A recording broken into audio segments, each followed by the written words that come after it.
Bismillahirrahmanirrahim. Assalamualaikum warahmatullahi wabarakatuh. Alhamdulillahirrahmanirrahim. Puji syukur selalu dan senantiasa kita panjatkan kehadirat Allah Subhanahu wa taala. Begitu banyak nikmat dan karunia yang sudah memberikan kepada kita semuanya. Di kesempatan sore hari ini kembali kita bersua. Kali ini kita berada dalam program Ustadz Menjawab. Saya Ahmad Fauzan menemani Anda dan tentunya menghadirkan narasumber. Kali ini kita bersama dengan Ustadz Sunarjo. Assalamualaikum warahmatullahi wabarakatuh, Ustadz. Waalaikumsalam warahmatullahi wabarakatuh. Sehat hari ini? Alhamdulillah. Alhamdulillah, sehat selalu. Tidak ke luar kota ini? Besok Sabtu, insya Allah. Besok Sabtu, kemana Ustaz? Ke Banjarbaru. Ke Banjarbaru, ya. Baik. Rutin ya Ustaz untuk mengisi ke sana. Baik, Alhamdulillah di sore hari ini bisa hadir di program Ustaz Menjawab dan tentunya nanti juga akan memberikan tausiah kepada kita semuanya.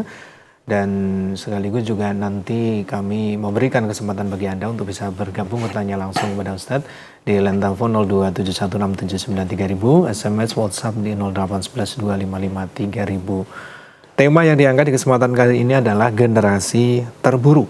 Nanti akan dijelaskan oleh Ustadz beberapa ayat yang ada keterkaitan dengan tema yang diangkat di sore hari ini. Monggo, mukadimahnya bisa disampaikan. Iya. Assalamualaikum warahmatullahi wabarakatuh. Alhamdulillah hadana li hada wa ma kunna linahtadiya laula an hadanallah.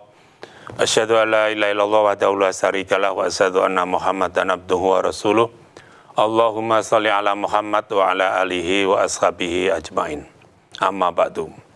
Para pemirsa TV MTA dan pendengar radio Persada FM yang insya Allah dimuliakan oleh Allah. Marilah pertama-tama kita panjatkan puji syukur kehadirat Allah SWT, yang mana sampai detik ini kita masih banyak diberi beberapa kenikmatan. Di antaranya nikmat iman, nikmat Islam, nikmat kesehatan, nikmat hidayah, inayah, serta taufik Allah SWT, sehingga kita bisa mengikuti program Ustadz Menjawab di MTA TV dan Persada FM ini. Pada kesempatan sore hari ini kami akan membahas dengan judul generasi terburuk. Allah SWT telah memberikan amanah kepada kita yang berupa anak. Anak itu nikmat dari Allah, anak itu anugerah dari Allah, anak itu generasi penerus kita, dan sekaligus anak itu ujian bagi kita. Maka di dalam surat At-Taghabun Allah juga berfirman, a'udzubillahi minasyaitonirrajim, innama amwalukum wa auladukum fitnah. Sesungguhnya hartamu dan anak-anakmu itu adalah ujian. Maka dengan kita diberi anak oleh Allah, ini merupakan ujian bagi kita. Maka Allah pun juga berpesan kepada kita di dalam surat An-Nisa ayat 9, a'udzubillahi minasyaitonirrajim, wal yakhsal ladzina law taraku min khalfihim dzurriyyatan dhi'afa khafu alaihim falyattaqullah falyaqulu qawlan syadida. Dan hendaklah kamu takut kepada Allah kalau kamu meninggalkan anak cucumu dalam keadaan lemah. Dan hendaklah kamu bertakwa kepada Allah, dan hendaklah kamu berkata dengan perkataan yang benar. Lemah di sini terutama adalah lemah iman. Syukur semuanya kuat, imannya kuat, pendidikannya kuat, ekonominya kuat, fisiknya kuat. Nah, itu yang dikehendaki oleh Allah lebih baik. Maka di dalam satu hadis Rasulullah pernah bersabda, al-mu'minu qawiyyun khairum wa ahabbu ilallahi minal mu'minina dhaifun. Orang mukmin yang kuat itu lebih baik dan lebih dicintai oleh Allah daripada orang mukmin yang lemah. Maka sebagai orang Islam, kalau akidahnya atau imannya kuat, ekonominya kuat, pendidikannya kuat, fisiknya kuat, nah itu lebih dicintai oleh Allah. Akan tetapi juga disinyalir di dalam Al-Quran, surat Maryam ayat 59, fa khalafa min ba'dihim khalfun adha'us shalah wa taba'us sahwat fasaufa yalqauna ghayya. Nanti akan ada pengganti dari mereka, pengganti yang buruk. Ciri pengganti yang buruk itu adalah menyia-nyiakan sholat dan memperturutkan hawa nafsu. Maka kelak mereka akan tersesat. Maka dua hal ini yang perlu kita perhatikan. Jangan sampai kita meninggalkan anak cucu di dalam keadaan buruk atau generasi yang buruk. Kalau menurut Rasulullah, generasi terbaik itu ya generasi Rasulullah. Maka Rasulullah pernah bersabda, khairun nasi qarni. Sebaik-baik manusia itu adalah generasiku. Kemudian seterusnya. Lah kita paling tidak ya untuk merujuk ke sana agar supaya generasi penerus kita itu tidak menjadi generasi yang buruk. Yang pertama adalah jangan sampai anak kita itu menyia-nyiakan sholat. Jadi ciri generasi buruk itu menyia-nyiakan sholat. Jadi didik anak kita umur 7 tahun melaksanakan sholat.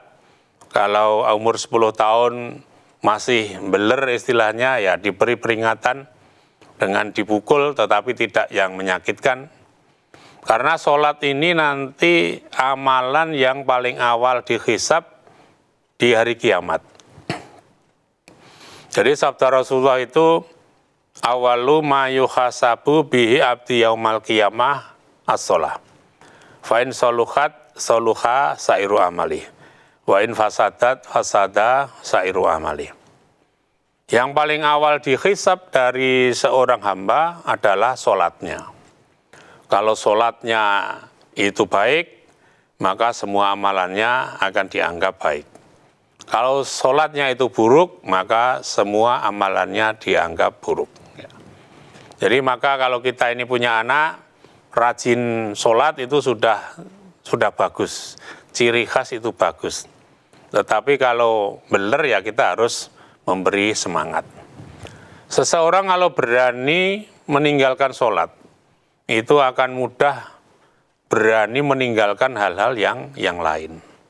Maka ini kuncinya begitu.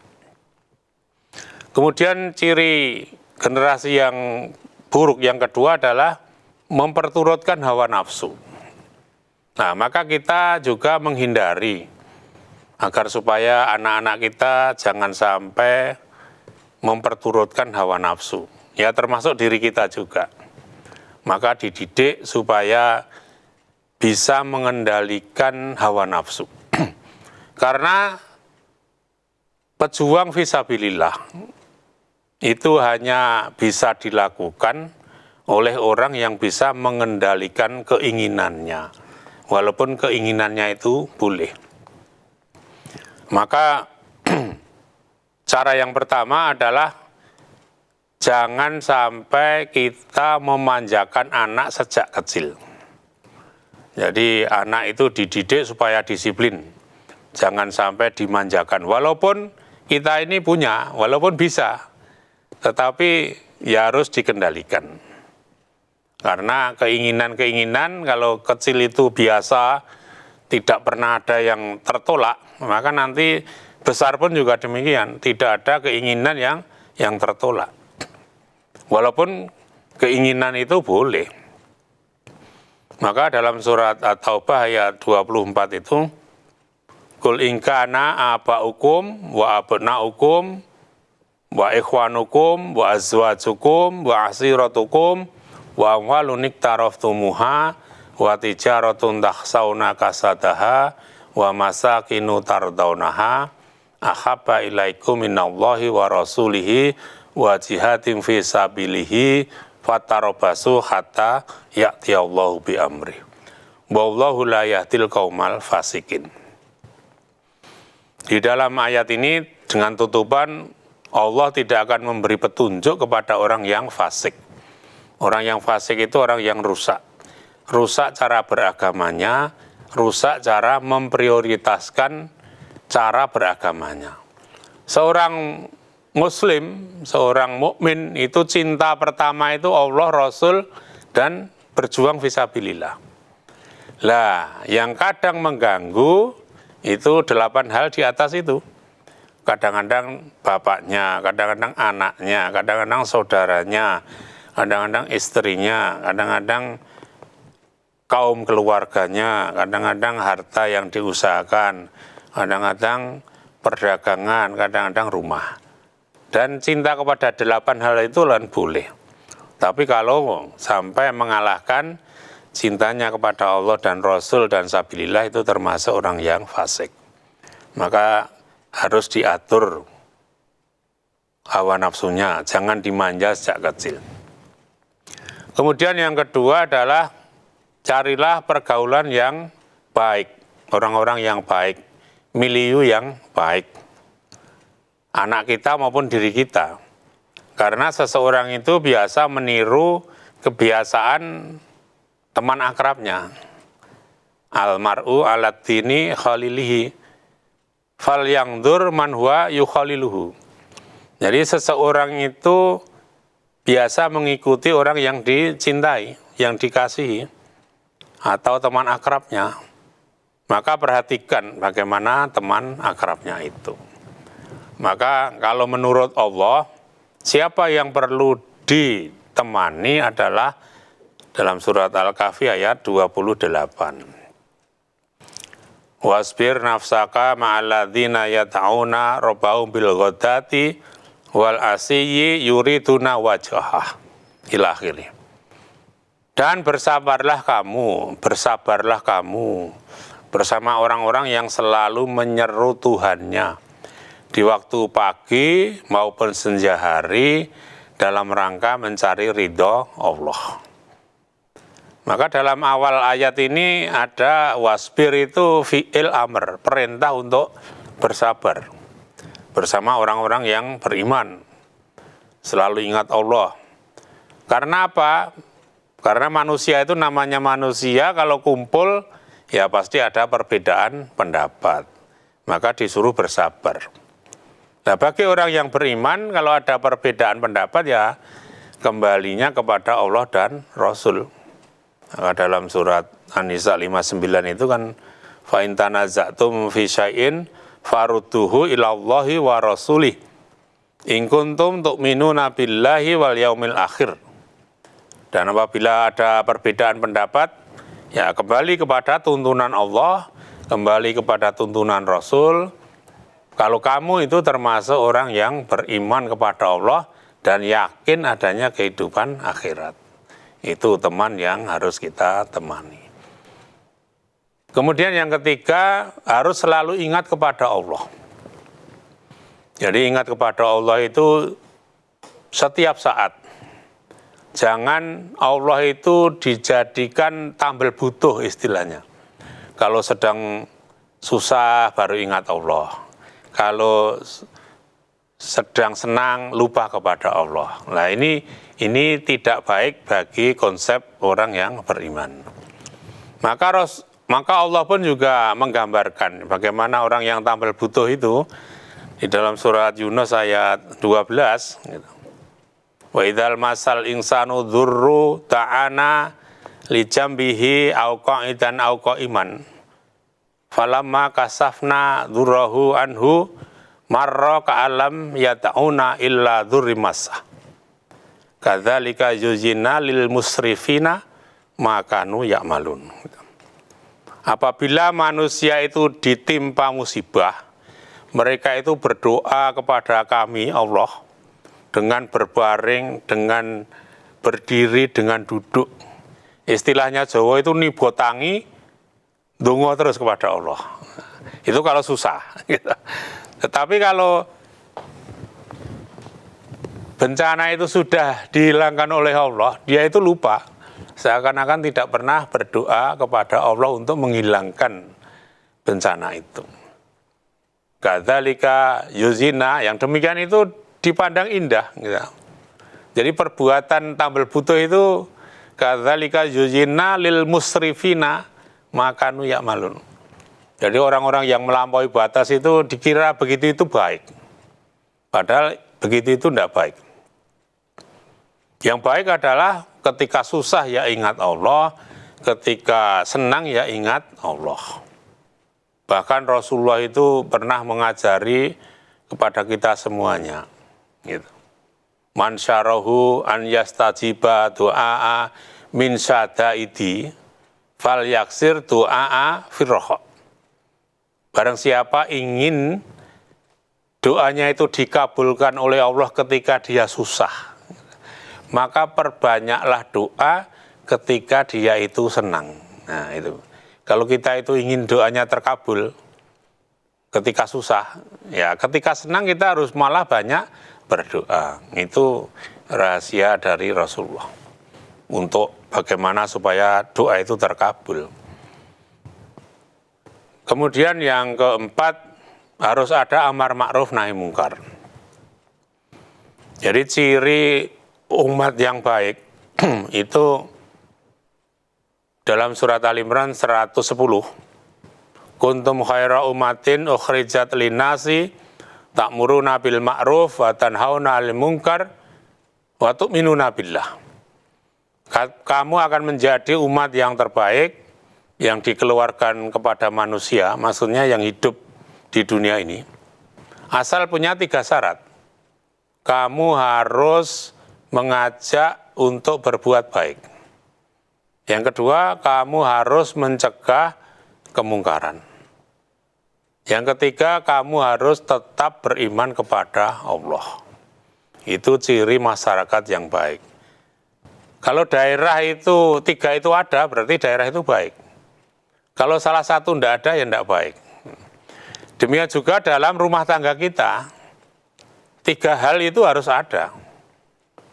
Amar ma'ruf ada, nahi mungkar ada, dan tetap beriman kepada Allah, agar supaya generasi atau penerus kita itu menjadi penerus yang baik. Kemudian yang kelima, jangan cinta dunia yang berlebihan. Jadi kalau seseorang itu cinta dunia berlebihan, dia akan mendapatkan dunia tanpa pikir panjang. Tidak kenal halal, tidak kenal haram, asalkan mendapatkan dunia. Baik itu berupa harta, ataupun berupa jabatan, atau apapun yang diingini. Akan melanggar norma-norma agama. Maka kalau orang itu cinta dunia berlebihan, cinta dunia sampai lupa akhirat, itu menurut Allah nanti itu tempatnya di neraka. Di dalam surat Yunus ayat 7 dan 8. Innalladzina la yarjuna liqa'ana wa radhu bil hayati dunya watma'annu biha walladzina hum an ayatina ghafilun. Ulaika ma'wahumun nar bima kanu yaksibun.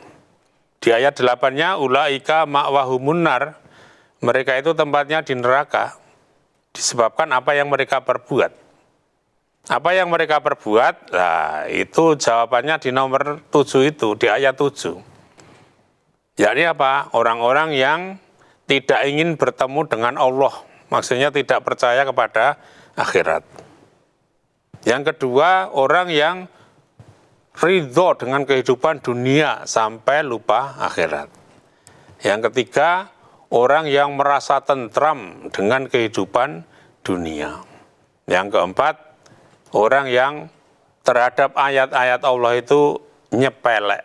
Nah ini, 4 hal ini jangan sampai ada pada kita. Jadi kesimpulannya kalau cinta dunia sampai lupa akhirat, itu nanti ya firman Allah mereka itu di neraka. Itu dulu sebagai mukadimah. Baik, terima kasih Ustadz sudah menghadirkan materinya di kesempatan kali ini. Kita jeda terlebih dahulu. Selepas pesan berikut, kami akan hadir kembali menjumpai Anda. Pastikan Anda terus bersama kami dalam program Ustadz Menjawab.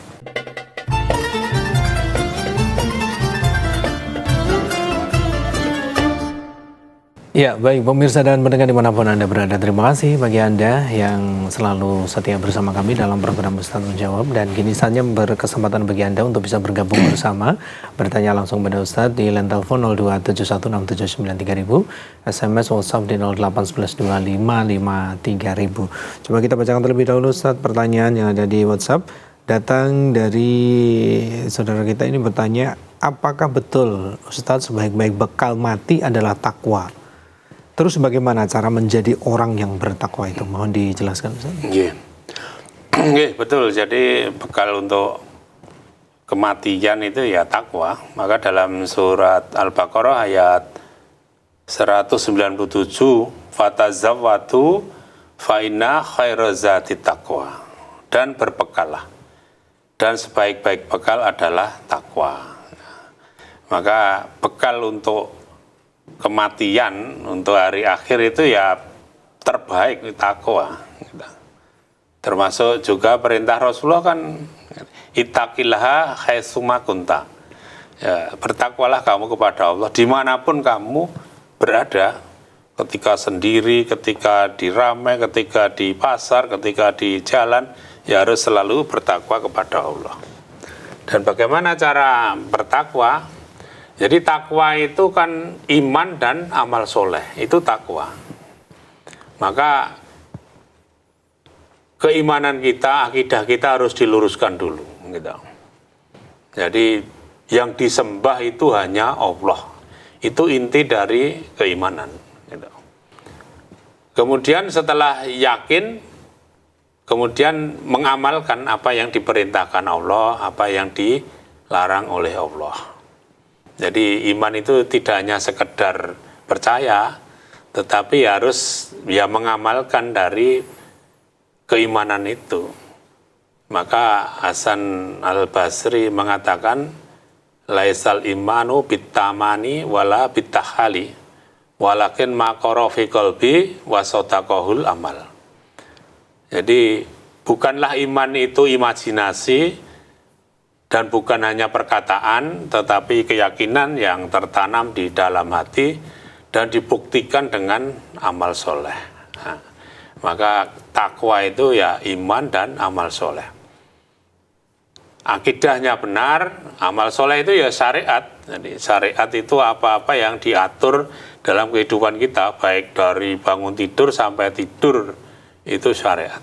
Kalau akidahnya benar, maka nanti syariatnya juga benar, dan itulah yang dinamakan takwa. Kalau akidahnya salah, nanti syariatnya ya salah. Nah, maka akidah dulu diluruskan, kemudian ya yang penting adalah kita tetap harus mencari ilmu. Tanpa mencari ilmu kita tidak akan tahu, karena dengan ilmu, dengan mencari ilmu kita tahu mana yang halal, mana yang haram. Dengan mengaji kita tahu mana jalan yang menuju surga, mana jalan menuju neraka. Dengan ngaji kita tahu mana yang diridhoi Allah, mana yang dimurkai Allah. Dengan ngaji kita tahu mana yang sunnah, mana yang bid'ah. Jadi orang yang tahu bid'ah itu hanya orang yang tahu sunnah. Jadi dikira sunnah ternyata bid'ah. Nah, jadi kuncinya adalah ngaji yang benar, gitu. Ya. Baik, demikian mudah-mudahan bisa difahami. Kita beralih ke line telepon, sudah ada saudara kita yang ingin bergabung, silahkan. Assalamualaikum warahmatullahi wabarakatuh. Waalaikumsalam warahmatullahi wabarakatuh. Iya, dengan siapa di mana? Bapak Paiman dari Purwokerto. Iya, kecil sekali suaranya Pak Paiman ya? Iya, benar. Iya, Pak Paiman Purwokerto lebih keras suaranya. Oh iya. Halo, assalamualaikum warahmatullahi wabarakatuh. Waalaikumsalam warahmatullahi. Mohon tausiahnya Pak Ustadz. Ya. Ketika Rasulullah sholat malam, mohon tunjukkan hadis-hadis yang sahih, doa rukuk dan doa sujud Ustadz, dan mohon keterangannya atau maknanya Ustadz. Demikian, jazakumullah khairan. Wassalamualaikum warahmatullahi wabarakatuh. Waalaikumsalam warahmatullahi wabarakatuh. Ya, jadi tentang ruko, tentang sujud, baik sholat wajib maupun sholat malam itu sama saja. Gitu. Ya. Jadi apa yang dibaca di dalam ruko, apa yang dibaca di dalam sujud itu sholat wajib maupun sholat sunnah sama. Jadi subhana rabbiyal azim. Maha suci Allah yang maha besar. Subhana rabbiyal a'la. Maha suci Allah yang maha tinggi. Itu ketika sujud. Yang penting diketahui adalah larangannya justru. Jadi kalau kita sedang ruko, itu dilarang kita membaca ayat-ayat Al-Quran. Ketika sujud, kita pun juga dilarang membaca ayat-ayat Al-Quran. Nah, tentang doa-doanya, monggo silahkan mau ditambah doa yang penjenengan ketahui dengan bahasa Indonesia pun tidak masalah. Jadi dengan sujud, setelah sujud dengan doa yang wajib sudah dilaksanakan, kemudian berdoa yang lain. Karena memang sujud itu ya sedekat-dekat hamba dengan Allah itu ketika sujud. Jadi aqrabu ma yakunul abdi fi rabbihi fahuwa sajidun fa'aksiru du'a. Jadi paling dekat jarak antara hamba dengan Robnya itu ketika sujud. Maka perbanyaklah doa ketika sujud itu. Tentang doa-doanya sama. Baik, coba kita bacakan pertanyaan kembali ke WhatsApp. Datang dari Laura Pondang yang ada di Kota Mobagu, Sulut. Bagaimana dengan berhutang di bank syariah? Apakah termasuk ada ribanya? Demikian dan terima kasih jawabannya, Ustaz. Kita memang berusaha untuk menjauhi riba.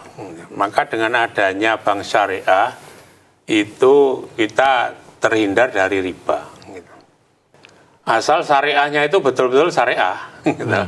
Jadi ada yang misalnya koperasi simpan pinjam syariah, itu hanya saja. Nama saja. Nah itu bukan syariah itu. Tapi yang penting pengelolaan uang di koperasi atau di bank itu betul-betul secara syariah. Jadi tidak hanya nama saja. Insya Allah terjauh dari riba. Baik, coba kita beralih ke line telepon. Sudah ada yang ingin bergabung, silakan. Assalamualaikum warahmatullahi wabarakatuh. Halo, assalamualaikum. Waalaikumsalam warahmatullahi wabarakatuh. Ya, dengan siapa di mana? Dari Selatan. Ya, silakan Pak Mustafa di Oku Selatan.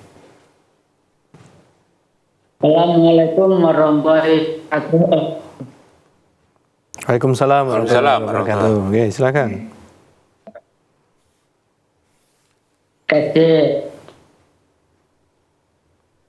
Halo Pak, terputus-putus kelihatannya. Oh, terputus ya. Baik, kita beri kesempatan untuk yang lainnya. Silakan di line telepon 02716793000 bisa dimanfaatkan.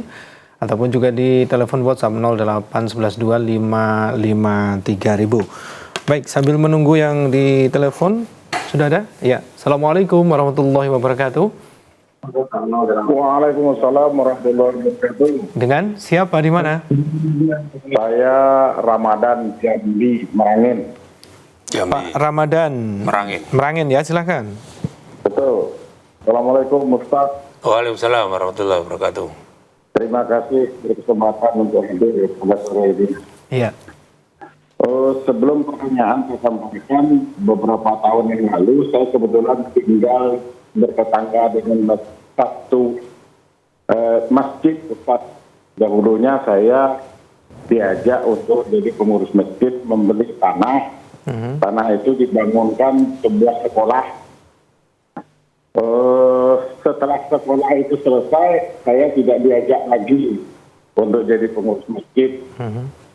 Pertanyaan itu bagi saya agak mengganjal, yaitu sesuai dengan Al-Baqarah 174. Madrasah itu sudah selesai dibangun, itu benda wakaf semuanya, tapi setelah hampir 2 tahun selesai, sampai hari ini tidak digunakan madrasah itu oleh pengurus yang baru. Apakah saya tersangkut dengan 174 dan 159 Al-Baqarah itu, Ustaz. Kalau saya tersangkut itu, apa ikhtiar saya supaya madrasah itu bergerak dan digunakan sebagaimana keinginan yang berwakaf? Ya. Status saya sekarang bukan pengurus masjid lagi. Apakah saya perlu memberikan saran atau pendapat terhadap kelengahan pengurus masjid yang baru untuk tidak memanfaatkan sebuah sekolah madrasah hasil dari wakaf jamaah masjid? Mohon maaf atas kekurangannya, Ustaz. Terima kasih. Baik, terima kasih. Wassalamualaikum warahmatullahi wabarakatuh. Waalaikumsalam warahmatullahi wabarakatuh. Oke, silakan Ustaz. Sidikasnya gimana? Ya, jadi beliau itu diajak untuk mendirikan masjid. Ya. Kemudian setelah masjid jadi, sekolahan jadi, kemudian beliau sudah tidak diajak lagi untuk mengelolanya begitu. Karena wakaf sesuai dengan pembicaraan awal itu untuk masjid saja. Begitu Ustaz. Itu bagaimana? Ya tidak mengapa penjenengan ikut wakaf gitu. Insya Allah sudah dicatat oleh Allah gitu. Asal penjenengan ikhlas saja gitu. Kuncinya ikhlas gitu. Ikhlas untuk mewakafkan untuk masjid, untuk sekolahan, kemudian penjenengan tidak dilibatkan lagi, ya tidak masalah. Jadi memang tidak harus dilibatkan. Pokoknya kita sudah mengeluarkan harta ini untuk kebaikan dan benar di jalan Allah, sudah nanti akan dinilai baik oleh Allah. Gitu. Demikian, mudah-mudahan bisa difahami. Kuncinya di keikhlasan ya. Iya. Justru jangan ingin malah disebut-sebut, itu malah tidak bagus. Gitu. Allah itu dari saya kok orang-orang tidak tahu, itu malah keliru. Apa tidak ingat itu yang membeli saya, itu kan malah keliru, itu nanti malah mengurangi, hilang, malah hilang. Malah hilang. Tidak hanya mengurangi, malah hilang ya pahalanya. Jadi seperti dalam Muhammad 33 ya ayyuhalladzina amanu atiullaha wa atiur rasul wala tubtilu a'malakum. Wahai orang-orang yang beriman, taatlah pada Allah, taatlah pada Rasul, dan jagalah pahala amalmu. Jadi kita beramal itu perlu dijaga. Kalau kita riya ya malah hilang. Kita sombong malah hilang. Kita ingin dipuji orang malah hilang. Nah, Muhammad berapa tadi Ustaz? Muhammad 33. Nanti 33. Bisa dipelajari. Begitu ya Pak. Silahkan dibuka kembali Quran Surat Muhammad ayat 33, nanti juga akan semakin menguatkan iman kita. Baik, coba kita bacakan pertanyaan dari hamba Allah yang ada di Sukoharjo. Mau bertanya Ustadz, apakah ada tuntunannya adzan sholat tahajud dan apakah boleh dilakukan atau tidak? Iya, tidak ada tuntunannya. Kalau tidak ada tuntunannya ya jangan dilakukan. Gitu. Jadi sholat sunnah itu tidak ada adzan. Termasuk sunat yang besar, sholat hari raya Idul Fitri, Idul Adha itu juga tidak ada adzan. Padahal itu melibatkan jutaan jamaah. Jadi tidak ada, jangan dilakukan. Iya. Kemudian berikutnya Pak Tohir yang ada di Sampit. Izin bertanya Ustaz, jika orang yang kita antarkan itu jenazah orang yang selama hidupnya tidak sholat, apakah kita juga mendapat pahala 2 qiraat? Jadi yang dapat itu karena orang Muslim. Kalau tidak ya tidak. Jadi kita terhadap jenazah orang non Muslim, yaitu kewajibannya hanya saja, mengubur. Jadi memandikan ya tidak, mensolatkan ya tidak, ya kubur saja. Mendoakan ya tidak. Gitu. Baik, demikian. Mudah-mudahan bisa difahami. Berarti sholatlah. biar nanti sholat. Kalau ingin disolatkan ya sholat. Ya sholat dong. Gitu. Kalau kamu tidak sholat ya tidak saya sholatkan. Mengaku Muslim tapi tidak sholat ya sama saja begitu. Baik, kita beri kesempatan di telepon sudah ada. Silakan. Assalamualaikum warahmatullahi wabarakatuh. Halo, assalamualaikum. Waalaikumsalam warahmatullahi wabarakatuh. Waalaikumsalam. Dengan siapa di mana? Dengan Bu Sri di Pacitan. Ibu Sri Pacitan, silakan. Assalamualaikum warahmatullahi wabarakatuh, Ustaz. Waalaikumsalam warahmatullahi wabarakatuh. Ustadz, mohon keterangannya di surat Al-Ahzab ayat 37, surat yang ke-33.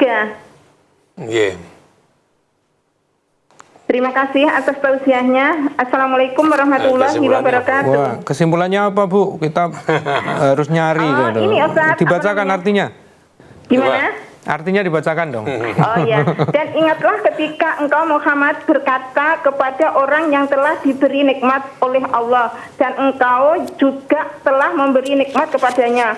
Pertahankanlah terus istrimu dan bertakwalah kepada Allah, sedangkan engkau menyembunyikan di dalam hatimu apa yang akan dinyatakan oleh Allah, apa yang akan dinyatakan oleh Allah, dan engkau takut kepada manusia padahal Allah lebih berhak engkau takuti. Maka ketika Zaid telah mengakhiri keperluan terhadap istrinya, menceraikannya,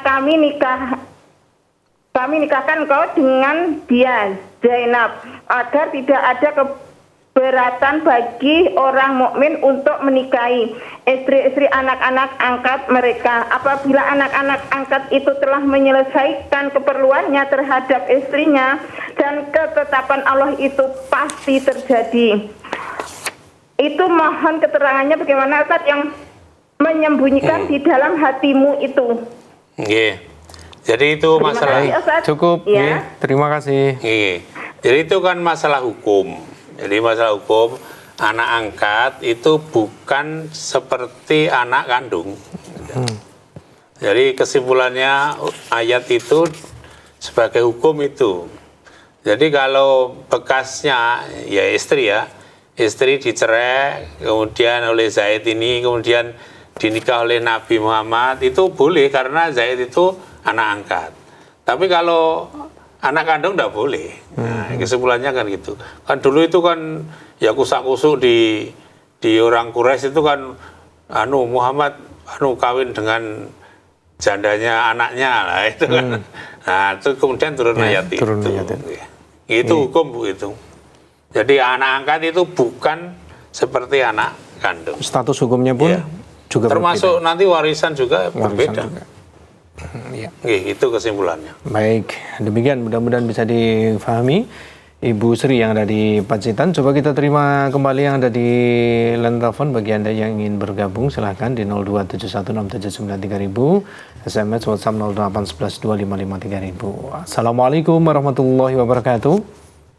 Waalaikumsalam warahmatullahi wabarakatuh. Iya, silakan Pak Mustafa di Oku. Terima kasih atas kesempatan bersama saya, sahabat Rahmat dan saya Allah. Amin ya rabbal alamin. Nggih. Silakan Pak.